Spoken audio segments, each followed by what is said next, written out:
Mga kailangang gawin upang matakot ang isang lalaki na mawala ka sa kanya. Yes, mga kamamay. Take note dito sa aking mga tips na to. Sigurado ako makakatulong po ito. Ilista nyo sa isang papel para meron kayong guide. Para meron kayong, alam nyo na, meron kayong mababasa at hindi kayo malito. Okay, so bago po tayo magpatuloy sa ating topic ngayong araw na to, gusto ko munang i-shoutout itong ating mga solid viewers na palaging nakamasid, palaging nanonood. Okay, so mega shoutout kay Edita Donyapo, ayan, kay Jonaline Gonzalez, kay Samantha, kay Mary Grace Calooy, kay Jambalisis, kay Gimalin Navales, and kay Gugma Villa Carlos. Ayan, mega shoutout po sa inyong lahat mga kamamay. And simulan na po natin ang ating topic ngayong umagang ito. So ano nga ba yung mga bagay na kailangan mong gawin upang matakot ang isang lalaki na mawala ka sa kanya? Ito yung unang kailangan mong gawin. Ipakita mo sa kanya yung medyo pagka-seductive mo. Pag sinabing medyo pagka-seductive, pakita mo sa kanya na willing kang akitin siya. Akitin mo siya paminsan-minsan. Yung tipong magsuot ka ng mga sexy dress. Yung tipong kitang-kita itong gitnang ito. Yan. Pag uwi niya ng bahay, gulatin mo kaagad siya. Pag uwi niya ng bahay, pagbukas niya ng kwarto, nakahiga ka sa kama, nakaganyan ka kaagad. May naka-ribbon, okay? So pagka ganon, inaakit mo siya.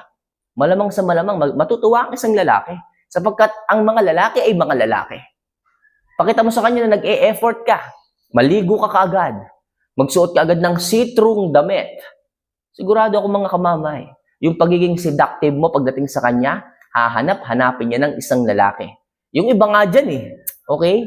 Pinagpaparamdaman na ng isang lalaki, wala pang ginagawa. Akala mo'y tuod. Sasabihin ng isang babae, pagod ako baby, pagod ako maghapon. Wala namang ibang ginawa kundi natulog. Tamad lang talaga. Okay? Ayaw lang manligo, kaya pala ayaw ng labing-labing. Mga girls, mga asawa niyo po yan. Walang ibang gagawa niya kundi kayo para sa kanila. Anong gusto niyo? Sa iba niya hanapin? Anong gusto nyo? Maglihim siya sa iyo para lamang makuha niya yung pangangailangan niya? Kaya mga girls, pakita niyo yung pagiging seductive ninyo. Sigurado ako, hindi kanyan hahayaan na mawala sa kanyang buhay sapagkat kailangan kanya. Okay? So number 2, ayusin mo ang tono ng pananalita mo sa mga oras na nag-uusap kayo. Especially kapag meron kayong something na tampuhan, awayan. So, ayusin niyo po yung tono ng boses ninyo. Hindi laging pagalit na kayo. Hindi laging pasigaw na kayo. Tandaan niyo, ang mga lalaki ay hindi po nila gusto yung malalakas ang boses na babae. Mga babae kayo, nakakababae kayo, lalakas ang boses ninyo. Di ba naman yan? Bakit hindi niyo hinaan? Mahinahon dapat ang inyong pananalita. Hindi po pwede pagdating sa isang lalaki na tataasan niyo yung boses ninyo. Dapat sila lang yung may karapatang magtaas ng boses. Sapagkat sila yung mga lalaki, hindi kayo. Okay? Nagkakababae kayo, tataas ang boses ninyo Dapat sa inyo announcer ng bingo.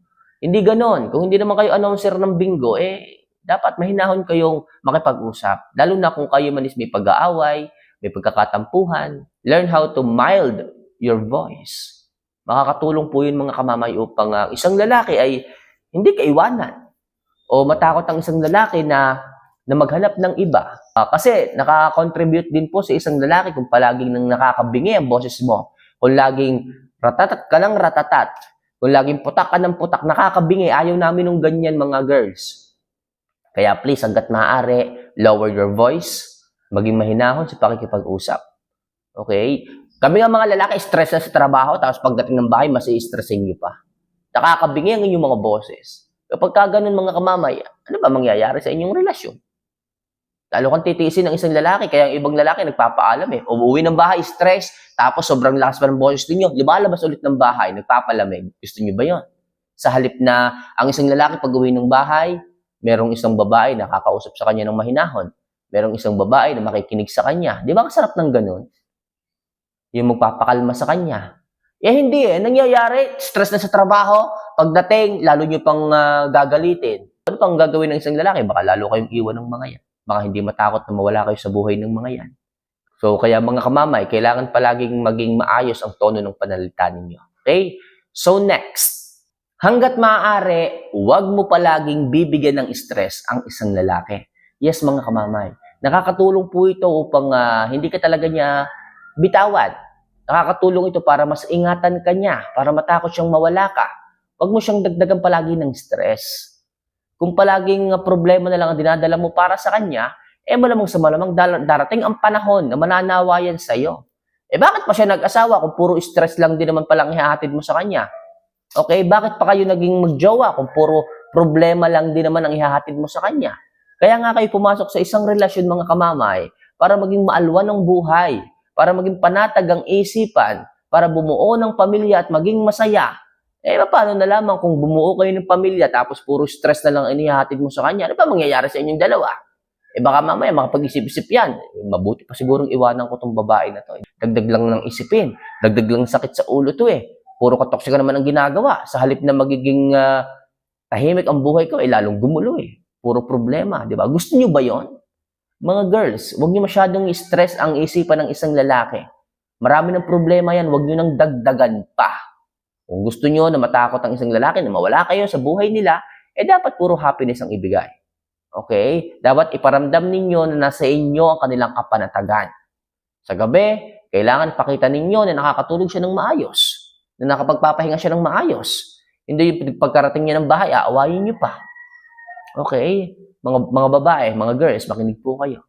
Sa inyo po nanggagaling ang kapanatagan ng pag-iisip, ng kalooban, ng puso ng isang lalaki. Wala nang ibang gagawa niya kundi kayo lang. So next, i-appreciate mo lahat ng ginagawa at effort niya para sa iyo. Yes, mga kamamay. Makakatulong po yan upang matakot ang isang lalaki na mawala ka sa kanya. Kapag na-appreciate mo po lahat ng maliliit o malalaking bagay na ginagawa niya para sa pamilya mo o para sa iyo o para sa inyong lahat. So, i-appreciate mo, sabihin mo sa kanya na, babe, honey, hindi talaga ako nagkamali ng pinili kong asawa. Ikaw talaga yung napakabait, napakatyaga, napaka-workaholic. Kung kaya't ako'y nagpapasalamat sa iyo, babe. Kasi binigay ka sa akin ng poong may kapal. So, yung ganung bagay, mga kamamay, kahit yung lalaki stress na stress, mawawala yung stress niya kasi merong isang ikaw na nagpapalakas ng kanyang loob. Merong isang ikaw na nakakakita lahat ng effort, lahat ng paghihirap niya para sa iyong pamilya.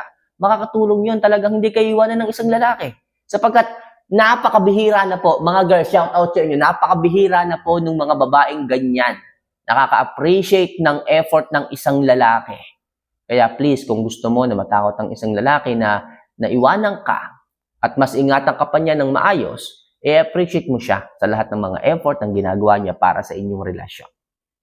So next, wag na wag mong papabayaan ang sarili mo. Yes, mga kamamay. Yan din ang napakaraming dahilan kung bakit nagagawa ng mga kalalakihan ang maghanap ng ibang babae sapagkat napapabayaan niyo na yung sarili ninyo. Okay? Hindi na kayo nag-aayos, hindi na kayo nag-self-improve, hindi na kayo tumitingin sa salamin. Mga girls, nagkakababae kayo at ayoko na, yan lang mga maliliit na bagay na yan na magiging problema kung bakit ang isang lalaki naghahanap ng iba. Kung bakit hindi kayo naiingatan ng isang lalaki. Walang ibang gagawa ng pag-aayos ng inyong sarili, ng pagsusuklay ng inyong buhok. Okay, kundi kayo lamang. At mga boys, mga lalaki, mga visual creature yan. Kung sinong makikita niyang maganda at makakaagaw ng kanyang pansin, doon siya nakakapag-focus. Pero, mas lalamang ka pa rin sapagkat meron kang title sa puso niya. Ikaw ang kanyang asawa, ikaw ang kanyang girlfriend. Kaya kung ikaw ay mag-aayos, mas mangingibabaw pa rin sa puso niya ang isang ikaw. Kaya kung gusto mo na hindi ka ipagpalit ng isang lalaki, kaya kung gusto mo na hindi ka iwanan ng isang lalaki, kung ang gusto mo ay matakot ng isang lalaki na mawala ka sa buhay niya, bakit hindi mo simulan sa sarili mong mag-ayos, magpaganda? Unahin ang pag-aayos at hindi palagi nakafocus sa lalaki. Okay? So, yan lang muna sa ngayon, mga kamamay, ang mga bagay na kailangan niyong gawin upang matakot ang isang lalaki na mawala ka sa kanya. Gawin niyo lang yan, mga kamamay. Sigurado ako, malaki yung tsansa na talagang hindi kanya bitawan pa. So, for more video and love advice na kagaya nito, don't forget to click the subscribe button, i-like yung video at mag-comment dito. Sa mga gusto magpa-shoutout, lagay niyo lang po dyan ang mga pangalan ninyo kung bahala sa inyong shoutout next video. So, paano mga kamamay? See you for our next vlog. Mahal ko po kayo. Paalam.